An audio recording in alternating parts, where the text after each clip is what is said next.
Sa tuwing kayo ay matutulog, ano po yung palagi yung sinasambit kay Lord sa taas? Sana po tulungan kami. Maalis na yung sakit ng anak ko. Magkaroon naman kami kahit kunting pira.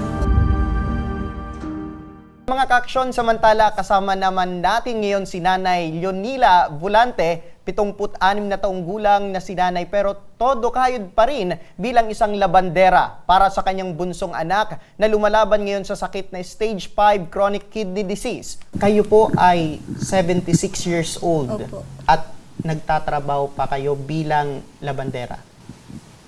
Opo. Bakit po, ma'am, umabot po sa punto na sa ganyan pong edad na dapat ay Nakakaiyak naman. Dapat nagre-relax na lang si nanay, ay kinakailangan niya pang maghanap buhay para sa kanyang bunsong anak na lumalaban sa sakit. Maaari niyo bang maikwento po sa amin, ma'am, kung paano po nangyari po yan?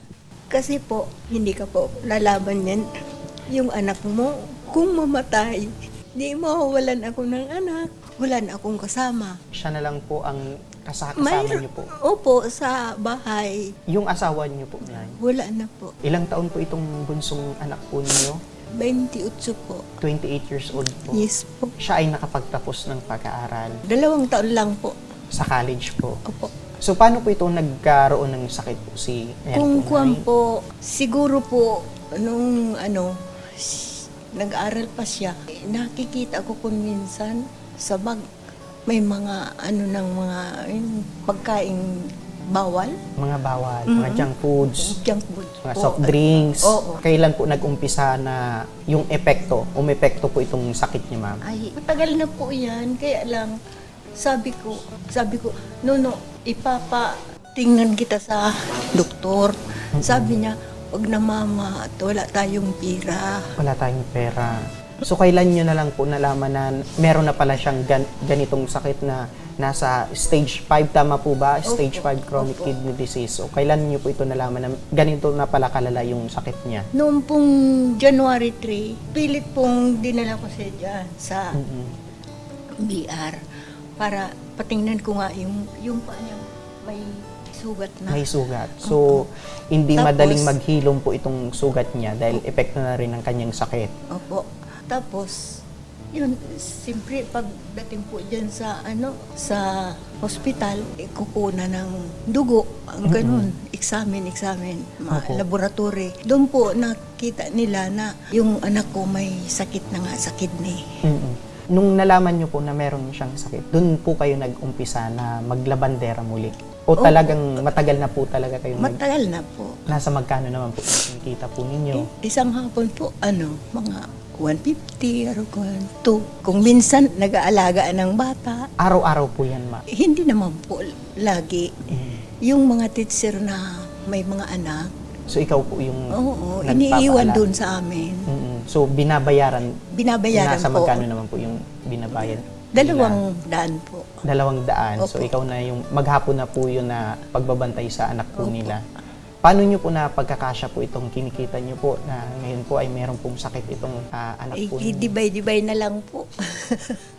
So, habang kayo ay nagtatrabaho, ma'am, sino po yung naiwan po sa pagbabantay po ng anak po ninyo? Ay, nagtatrabaho po ko doon sa amin. O paano niyo po na pagsasabay po yun? Kung tulog yung bata, ilalagay ko lang doon sa malapit sa may lalabahan ko. Yung kita ko sana. So pinagsasabay niyo po yung pagbantay ng bata at paglalaba. Ay, ako napapagod na yan, no? Pero di 200 so 400 na po yun. Pag ganun po yung mga pagkakataon na pinagsasabay po ninyo, paano niyo po napagkakasya yun sa isang pamilya na ganun po yung kita po ninyo? Gulay-gulay lang. Opo, gulay-gulay. Gulay-gulay. Opo. Bilib ako sa inyo, Lola, no? Kasi kahit ganun po kahirap yung buhay, lalabada, nagbabantay ng bata, pero positibo po kayo sa buhay, Nay. Ang ganda po ng ngiti po ninyo. Pero, Nay, Lola, sa totoo lang, mahirap na. Mahirap Pagod po. na. Mahirap po talaga. Pagod na po. Kinakaya na, Lola. Opo. Alang-alang po sa anak ko. Ayoko Gaano niyo po kamahal yung anak niyo, Lola? Sobra po. Yun ang bunso ko. Sa tuwing kayo ay matutulog, ano po yung palagi yung sinasambit kay Lord sa taas? Sana po tulungan kami. maalis na yung yung sakit ng anak ko. Magkaroon naman kami kahit kunting pira, ganon.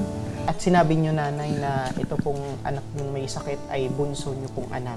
Ilan po yung anak po ninyo? 10. 10. Opo. Nasaan po itong 9 na anak po ninyo, nay? Hinihiwalay na po dahil siyempre pag may asawa na, yung babae dadalhin na doon sa kanila. Opo, 10 nay. 10. Sa 9 na anak po ninyo, meron po bang tumutulong po sa inyo? Meron naman po.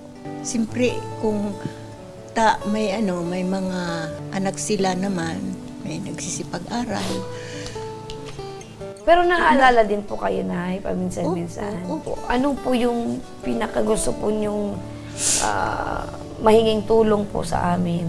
Mayroon po kasing bill na mahigit po 600 yun. Opo. Lagpas kalahating milyon po. 750,000. Opo, 650,000. 650,000 po. Opo. So yun po ang inaalala po ninyo, nay.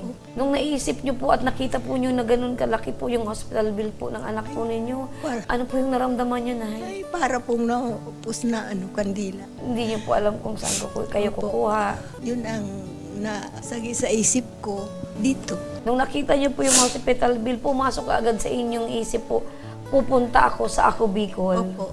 So dahil dyan, nay, tama po yung desisyon po ninyo. Dahil lumapit po kayo dito at nasa isip nyo po ang Ako Bicol Party List. Para sa kahilingan ito, kasama pa rin natin ngayon si Ma'am LB Sidenio, ang coordinator ng Ako Bicol Party List. Magandang hapon, Miss LB. Magandang hapon po.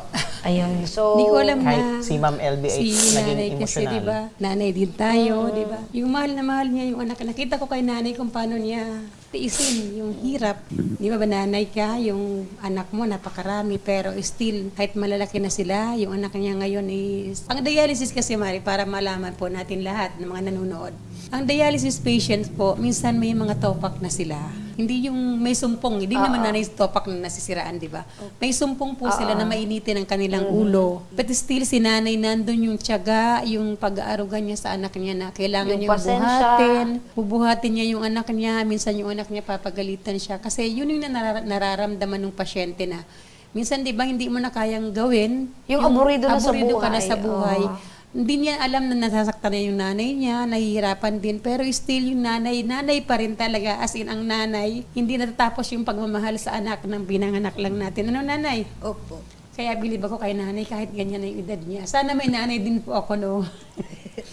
Kasi kami maagang namatay yung nanay namin, naiiyak mo ako sa'yo. Pero still, nanay, kahit basta po lumapit kayo sa amin tungkol po sa hospital bill ng anak ninyo, gagawin ko po ang lahat. Si Kong Saldi po, may instruction na po sa akin. Si Kong Pido and si Speaker po, ang Ako Bicol Party List, instructed na po ako pagdating po sa pagtulong sa inyo. Kung pwede lang, ibigay na po lahat, pati pag-aruga sa pasyente, gagawin na natin. Kaya lang po, hanggang may limitasyon, nanay, kasi may sarili tayong pamilya. Hindi ko naman po pwede ibigay ng 100% yung ko sa pasyente, pero po yung pagtulong at yung pagpamanalangin po sa Diyos na sana makaya nyo lahat ng hirap, gagawin ko po yun, nanay. Ano po? Yung hospital bill po, nanay, hindi nyo na po yung problema. Sagot na po yun ang Ako Bicol Party List ni Kong Saldi and ni Kong Pido ng Ako Bicol po. Wala na kayong po problemahin sa bayad, ha, sa hospital. Libre na po kayo. Ayan, Time treatment. nanay, napakinggan niyo po si Ma'am LB. Sasagutin na po ng Ako Bicol Party List yung hospital bill po ninyo, hospital bill ng anak po ninyo, nay. Ano po yung nararamdaman niyo ngayon, nay? Labis-labis po akong nagpapasalamat. Po, ibibigay namin mismo yung guarantee letter na pambayad natin sa hospital. Ha? Sasamahan ko po kita sa hospital, pabalik tayo doon. Sasamahan kita doon para ibigay po sa social worker ang guarantee letter nang wala po kayong babayaran. Ayun. Oy, So nandito na, maraming salamat iabot po. na natin ng Ma'am LB, ano? So mamaya na natin paanohin kay nanay. Hawakan nyo na po, nay, at yan po yung guarantee letter. Ay, maraming salamat po. Ang masasabi ko lang po, maraming salamat po sa kanila. Sa tulong nilang ito, hindi ko po makalimutan.